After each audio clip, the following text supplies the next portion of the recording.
यदि आप पहली बार छठ का व्रत रख रही हैं तो व्रत को कैसे रखना है, सभी जानकारी इस वीडियो में देने वाले हैं, तो चैनल को सब्सक्राइब कर लें और वीडियो को लाइक जरूर करें। दोस्तों, छठ पूजा के पर्व में भारतवासी बहुत आस्था रखते हैं। यह व्रत संतान की लंबी आयु के लिए रखा जाता है। बता दें कि इस व्रत के लिए 36 घंटे का निर्जला व्रत रखकर पूजा की जाती है। व्रत रखने वाला हर इंसान चाहता है कि वो छठी मैया को प्रसन्न करे, इसलिए इस दौरान कुछ बातों का खास ख्याल रखने की जरूरत होती है। दरअसल व्रत रखने के कुछ नियम होते हैं जिनका पालन करना जरूरी होता है। आइए जानते हैं छठ पूजा के दौरान किन कामों को नहीं करना चाहिए। सूरज को अर्घ्य देते वक्त ना करें। भूल छठ पूजा के पर्व पर सूरज को अर्घ्य देते वक्त किसी भी तरह के शीशे या स्टील के बर्तन का इस्तेमाल नहीं करना चाहिए। छठ पूजा के दौरान साफ सफाई का खास तौर पर ध्यान दें।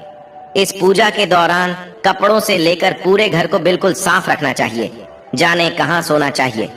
छठ पूजा के दौरान जो भी व्रत रख रहा है उसे पलंग पर नहीं सोना चाहिए। ना पलंग बल्कि चारपाई आदि पर भी सोने की मनाही होती है। इस व्रत के दौरान फर्श पर सोना चाहिए। सामग्री का जरूर रखें ख्याल। छठ पूजा के दौरान सामग्री का विशेष तौर पर ख्याल रखें। इस पूजा के दौरान सिंदूर, कुमकुम, आलता, मेहंदी, पीतल का सूप, शक्करंकदी, नारियल, ईख, शहद, पान, सुपारी, लौंग और इलायची जैसी सामग्री का जरूर इस्तेमाल करें। छठ पूजा के दिन किसी भी तरह के मांसाहारी खाना खाने से बचना चाहिए।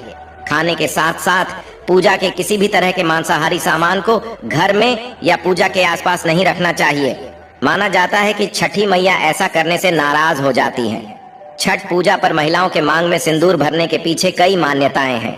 मान्यताओं के मुताबिक जो स्त्री अपनी मांग के सिंदूर को बालों में छुपा लेती हैं, उनका पति समाज में भी छुप जाता है। पति को वह सम्मान नहीं मिलता जिसके वह हकदार होते हैं। इसी कारण महिलाएं लंबा सिंदूर लगाती हैं ताकि पति की आयु बढ़ने के साथ ही उनका सम्मान बढ़े। छठ पूजा करने वाली महिलाएं अगर मांग में सिंदूर लगा रही हैं तो ध्यान रखें कि सिंदूर माथे से लगाना शुरू करते हुए मांग तक ले जाएं। जितनी लंबी मांग सिंदूर से भरें उतना शुभ माना जाता है। कई महिलाएं नाक से लेकर पीछे मांग तक सिंदूर भरती हैं।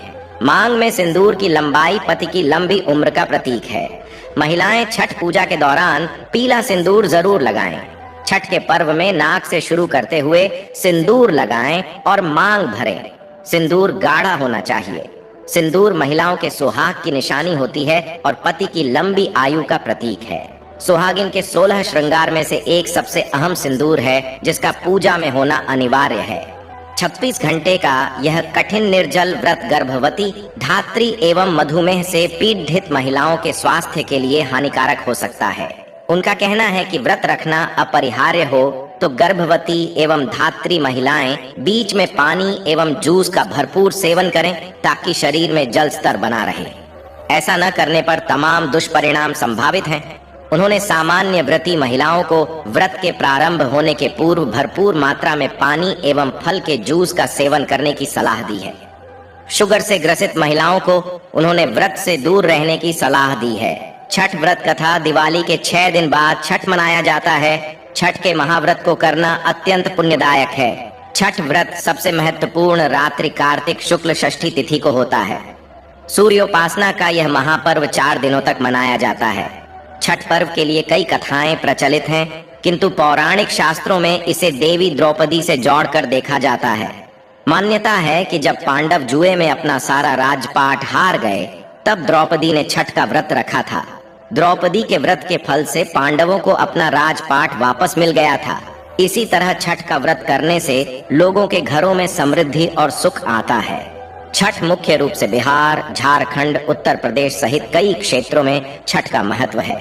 छठ पूजा या सूर्य षष्ठी या छठ व्रत में सूर्य भगवान की पूजा होती है और धरती पर लोगों के सुखी जीवन के लिए सूर्य देव के प्रति आभार व्यक्त किया जाता है। सूर्य देव को ऊर्जा और जीवन शक्ति का देवता माना जाता है, इसलिए छठ पर्व पर समृद्धि के लिए पूजा की जाती है। सूर्य की पूजा से विभिन्न बीमारियों का इलाज संभव है। सूर्य पूजा के साथ स्नान किया जाता है, इससे कुष्ठ रोग जैसी गंभीर रोग भी दूर हो जाते हैं। छठ पर्व परिवार के सदस्यों और मित्रों की लंबी उम्र और समृद्धि के लिए भी मनाया जाता है। एक पौराणिक लोक कथा के अनुसार लंका विजय के बाद राम राज्य की स्थापना के दिन कार्तिक शुक्ल षष्ठी को भगवान राम और माता सीता ने उपवास किया और सूर्य देव की आराधना की। सप्तमी को सूर्योदय के समय पुनः अनुष्ठान कर सूर्य देव से आशीर्वाद प्राप्त किया था। एक अन्य मान्यता के अनुसार छठ पर्व की शुरुआत महाभारत काल में हुई थी। सबसे पहले सूर्य पुत्र कर्ण ने सूर्य देव की पूजा शुरू की। कर्ण भगवान सूर्य का परम भक्त था। वह प्रतिदिन घंटों कमर तक पानी में खड़े होकर सूर्य को अर्घ्य देता था। सूर्य की कृपा से ही वह महान योद्धा बना था। आज भी छठ में अर्घ्य दान की यही पद्धति प्रचलित है। कुछ कथाओं में पांडवों की पत्नी द्रौपदी द्वारा भी सूर्य की पूजा करने का उल्लेख है। वे अपने परिजनों के उत्तम स्वास्थ्य की कामना और लंबी उम्र के लिए नियमित सूर्य पूजा करती थीं। एक कथा के अनुसार राजा प्रियव्रत को कोई संतान नहीं थी। तब महर्षि कश्यप ने पुत्रेष्टि यज्ञ कराकर उनकी पत्नी मालिनी को यज्ञाहुति के लिए बनाई गई खीर दी। इसके प्रभाव से उन्हें पुत्र हुआ, परंतु वह मृत पैदा हुआ। प्रियव्रत पुत्र को लेकर श्मशान गए और पुत्र वियोग में प्राण त्यागने लगे। उसी वक्त भगवान की मानस कन्या देवसेना प्रकट हुई और कहा कि सृष्टि की मूल प्रवृत्ति के छठे अंश से उत्पन्न होने के कारण मैं षष्ठी कहलाती हूँ। राजन, तुम मेरा पूजन करो तथा और लोगों को भी प्रेरित करो। राजा ने पुत्र इच्छा से देवी षष्ठी का व्रत किया और उन्हें पुत्र रत्न की प्राप्ति हुई। ये पूजा कार्तिक शुक्ल षष्ठी को हुई थी। इस पर्व को स्त्री और पुरुष समान रूप से मनाते हैं। छठ पूजा 4 दिवसीय उत्सव है। इसकी शुरुआत कार्तिक शुक्ल चतुर्थी को तथा समाप्ति कार्तिक शुक्ल सप्तमी को होती है। इस दौरान व्रतधारी लगातार 36 घंटे का व्रत रखते हैं। इस दौरान वे पानी भी ग्रहण नहीं करते।